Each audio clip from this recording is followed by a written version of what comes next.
Hey there. How you doing? Welcome to our Holy Thursday video. My name is Reverend Alicia Leslie, and we are here with our daily videos about embracing change. Today I want to share a really special story about something that changed my life a lot. If this is your first time watching, please know you can go to YouTube and click subscribe, and you'll make sure you never miss one of my videos. You'll go to Alicia Leslie Mundane Mystic, and that'll bring you to my channel. Okay. I gotta relax a little bit because I've been flittering around. I'm having company for dinner. I haven't had company for dinner in a while. And I love to entertain. It's just a part of who I am. So my friend Vicky's coming over, and I've been trying to make something special, so we will have an extra good dinner tonight. And so I'm gonna probably be pretty quick with the video too, because there's a lot of stuff I didn't get done yet. Okay, so let's talk a little bit first, like we always do, about the National Day calendar. There's a couple of interesting days. One of them is Look Up at the Sky Day. Contrary to that movie, Don't Look Up, if you look up, you will see the vastness of the universe. And try to remember that the biggest problems we have are but a speck, less than a speck of a speck of a speck in the universe. It probably called a pion, which is the smallest particle that is known, in case you ever wondered what that word meant. It is Gardener's Day, and I bet a lot of people are out there gardening, and I just hope this is the turn of the season and that we're not going to go from spring to summer, to hot. Can we please have a little normal spring? That'd be very nice. Okay, so it is another day that kind of interesting. It's called Ex-Spouses Day. Now, with the divorce rate at 50%, chances are at least half of you, well, probably more because there's two halves to every whole. There's a lot of people out there that have an ex-spouse. And so it's a day when we think about treating them with respect and appreciation, or maybe sometimes just appreciation that you don't have to deal with that anymore. But I just want to take a really quick little look at something that a lot of people kind of probably don't agree with me, and that's okay. Don't hang up. um, to me, I think it says we can do better. We can do better than 50%, but we will not do better until we learn what went wrong. Like Dr. Phil said, if you don't, if you don't know if you don't admit to what it is, you can't fix it. So we have to find what it is, admit what it is. And I know I look very deeply, and it's not about pointing fingers and blaming the other person. It's so many factors. And I'm not saying some divorces are not absolutely necessary. In the end, mine was. I did a lot of trying before I let go. But that doesn't mean that good marriages can't be had. And a lot of that has to do with making right choices. We have to remember, love is not an emotion, it's a principle. Infatuation is a physiological thing. Affection is an emotion. Liking is an emotion.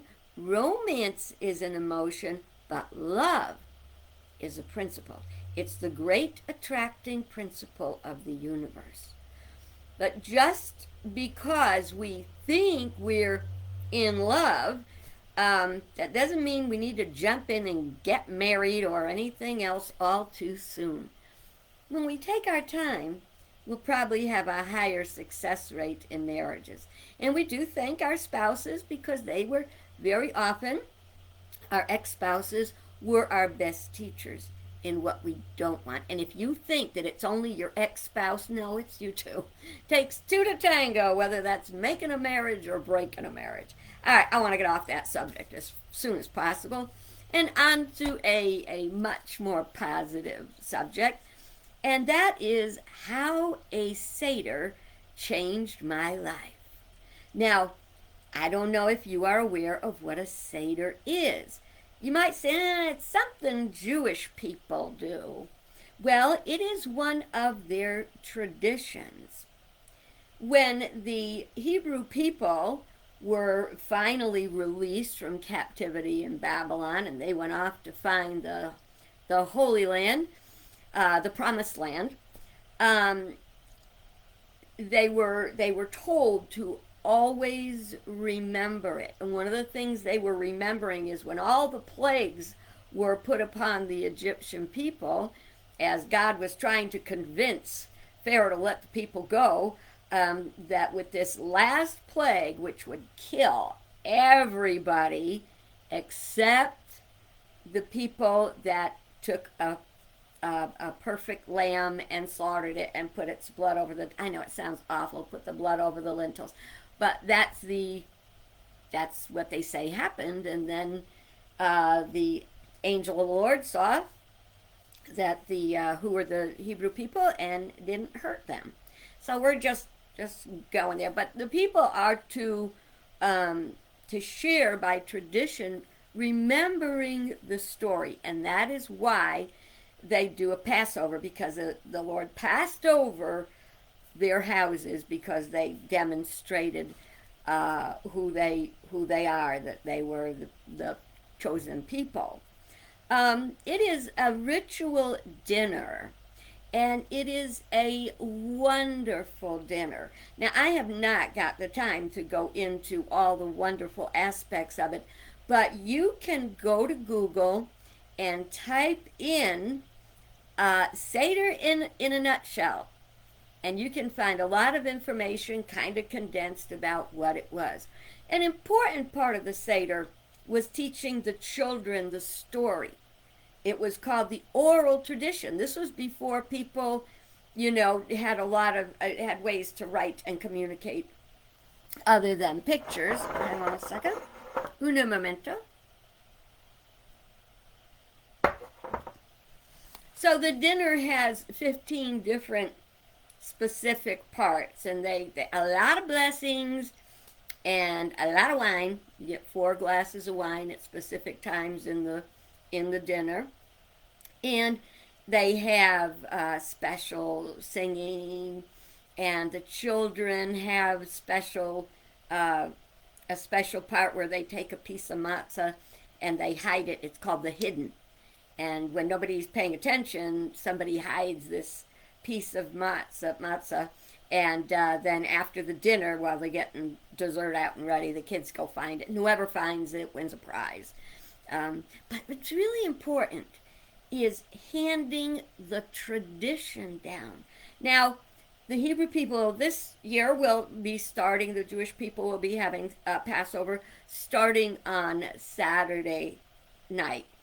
And Christians celebrate the Passover on Holy Thursday, because that's how it fits into Holy Week and Jesus' journey, the crucifixion and resurrection.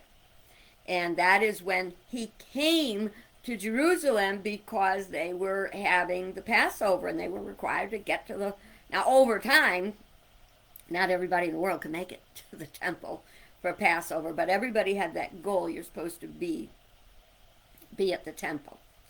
And so when they tell the children the story, it's about passing on how God will be there for you. There's a funny thing that science realized after, is that it would have been like an 8-day journey to go from where the an 8-day journey from where the people were released to where the Promised Land was, but it took them 40 years. But that's not that strange. How long has it taken us to grow up and change, All right, and And the children ask 4 questions. One of them is why is this night special? And they ask why are we reclining tonight and why are we eating bitter herbs and uh, what is wine about, so that the children know. And then an elder tells them the story of the Exodus. And it's a tradition. Traditions are so important for passing on God's presence and power in our lives. As we've grown farther and farther away from our church life, a lot of people, are unchurched. Doesn't mean they're not spiritual, doesn't mean they're not children of God, but church has faded in its importance in many people's lives.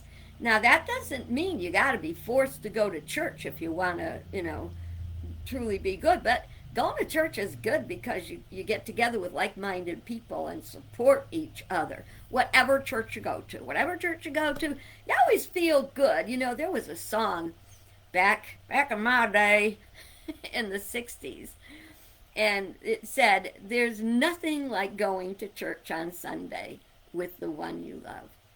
Well, there is something special about getting together with kindred spirits, people that think and believe the way you do, and encouraging each other to having a good spiritual life. And the traditions are a part of that good spiritual life.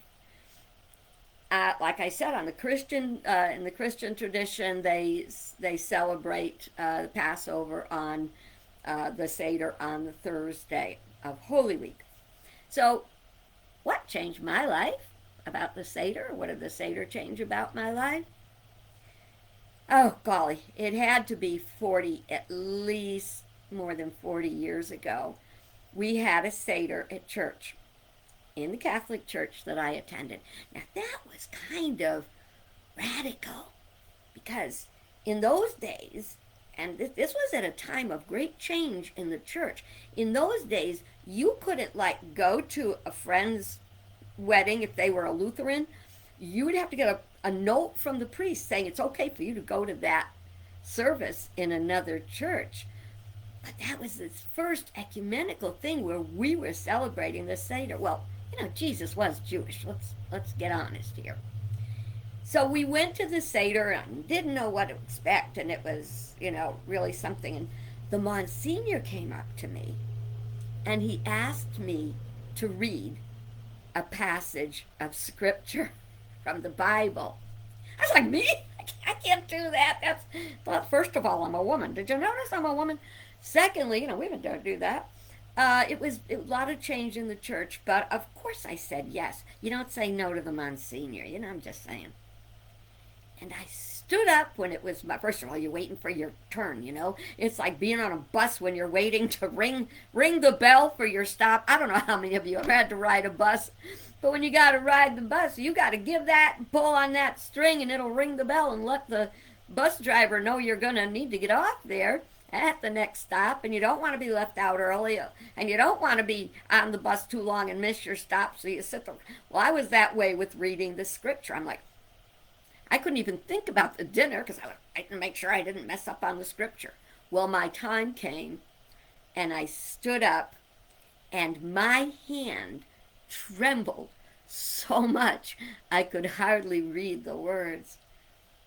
But how it changed my life: number one, it reminded me that God is a God for all people, all faiths. And just because I was a woman, I was in the Catholic Church, I was certainly not perfect, I'm still working on that, but I was asked to do this holy thing. And that moved me greatly forward on my spiritual path. That same Monsignor, a number of years later, when I found unity, and it just spoke to me, I had to talk to that Monsignor. And I told him, I said, I feel really, bad, but I found a church that really works for me. And that's where I go, and so I kind of don't go here. I was in California at the time, so it wasn't like they missed me on Sunday. But I had come back to visit, and he said, do what your soul is calling you to do. So he kind of gave me his blessing to follow my spiritual path. And I have no issues with the Catholic Church. I want to be really, really clear about that. I may not be in alignment with everything they teach, but I can understand it. And so I would invite you today, why not, to take some time to think about those moments in your life that shaped you, that brought you to the church you attend. If you haven't been to church in a long, long time, I would just like to encourage you to find a church that speaks to you. Somewhere where you feel good and you feel welcome and you don't feel like, oh, a worm of the dust. Someplace that you hear the teaching and you go, yes, yes, that where your soul is fed. Because traditions and church really can lead to a better life for all of us. Thanks for joining me today, and God bless you good. I actually will see you tomorrow, briefly, and meanwhile, have a wonderful evening. God bless you.